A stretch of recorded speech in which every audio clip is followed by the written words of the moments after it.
Balıqların kürü tökmə dövrü ilə əlaqədar 1 may 2025-ci il tarixindən ölkə ərazisindəki bütün su hövzələrində balıq ovuna moratorium qüvvəyə minir və sentyabrın 1-nədək davam eləyəcək.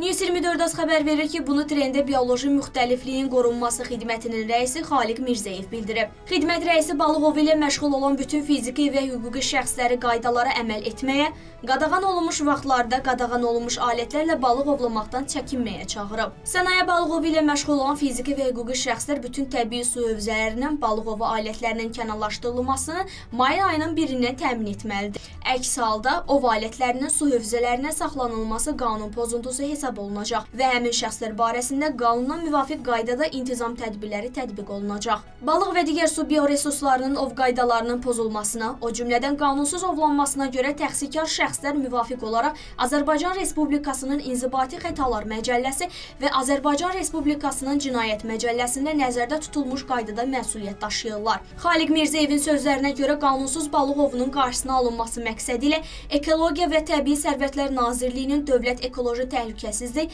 eləcə də bioloji müxtəlif qorunması xidmətlərinin və Daxili İşlər Nazirliyinin su nəqliyyatında polis idarəsinin əməkdaşları tərəfindən ölkənin daxili su hövzələrində mütəmadi nəzarət tədbirləri həyata keçirilir və qanunsuz balıq ovu ilə məşğul olan şəxslər barəsində qanuna müvafiq tədbirlər görüləcək.